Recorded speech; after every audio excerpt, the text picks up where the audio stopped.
Welcome back. Big week for stocks with the jobs report on deck Friday, and investors awaiting a decision from the courts regarding Fed Governor Lisa Cook. Former Federal Reserve Vice Chair and Princeton Professor Alan Blinder joins us now to discuss it all. How do you think about what's at stake here with the Federal Reserve and this court decision? I think the independence of the Fed is at stake, not immediately. I think you want to think of this as the opening step in a war on central bank independence. The next step will come this week, I think. Trump's new nominee, Stephen Moran, is coming up. I think it's this week for confirmation hearings. If it's not this week, it's soon. Yeah. And you know as well as I that the Senate has been confirming anybody. I mean, they would confirm a ham sandwich if Trump sent it up there for an appointment. But that, okay, yes, but there's nothing illegal about that, and there's nothing wrong. Nothing. I mean, that's how it's supposed to work. The president is supposed to appoint Fed governors, and then the Senate's supposed to vote on them, and then they become Fed governors. That's not an assault on independence.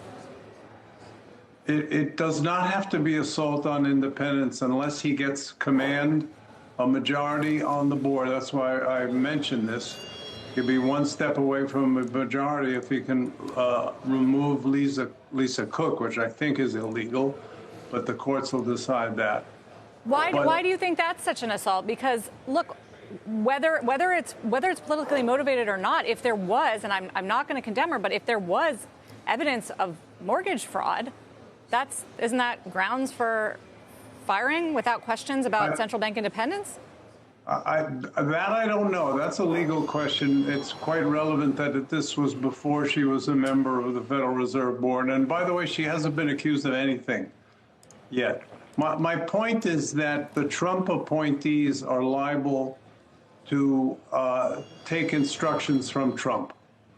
And that's the assault on federal independence. No, there's nothing illegal about him appointing somebody to fill a vacancy. Nothing at all. He's perfectly entitled to it. I mean, I'm not sure there's any evidence that he would be taking orders from President Trump. I see your point. I mean, we've had Stephen Myron on the show many times. I think that he's a legit PhD economist who feels that rates should be lower.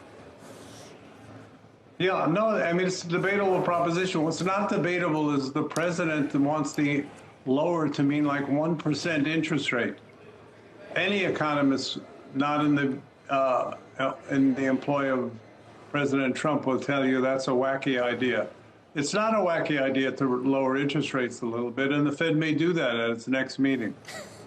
That is the strange part, is that he's just on the cusp of getting the cuts we think that he's so long craved. Alan, I'm wondering whether or not you think the bull steepening that we've sort of seen since the complaint about Cook, it represents anything regarding Fed independence, or is it more of a global sovereign debt story? Well, I think if you just look at the bigger picture, you have the attempt to remove Cook, which I hope will fail. The new appointment, which was just pointed out, is perfectly legitimate, nothing wrong with it. Powell's reappointment coming up next year. And as long as those are filled by people that understand monetary policy and understand the role of the Fed, which includes respecting the independence of the Fed, I think it's all fine. In his first term, he appointed Michelle Bowman and Christopher Waller, and people like me didn't make a squeak of protest. It was fine. They were fine appointments. Should the FHFA not point out whether when it finds that it has evidence of mortgage fraud? Should Fed governors not be investigated for this sort of thing? They can be investigated. It certainly looks to me, and I think it looks to almost everybody, like a fishing expedition. It wasn't just Lisa Cook. It was, by coincidence, several Democrats who've had their files examined. Whether any of them have done anything wrong, I don't know. That's yet to be determined. But it certainly doesn't look like a routine piece of information that filtered up to the head of the agency. That kind of thing wouldn't filter up to the head of the agency in normal times. No, you might not like how they do it, but ultimately, I think if they find anything, it's worth looking into, which you could argue. You know, I sort of understand more the criticism when President Trump was threatening Jay Powell, but he's repeatedly said that he is not going to fire Jay Powell, and he doesn't think that would be a good idea. I mean, to me, this feels very different than that, as far as the implications for independence. I don't think it should feel different in that firing the chairman is a much bigger deal than firing anybody else in the Federal Reserve system. But qualitatively, it should feel very, very similar. It's the idea of pulling people off the board prior to their time, illegally, I might add, in order to put your people in place. He will have a time, as you just pointed out.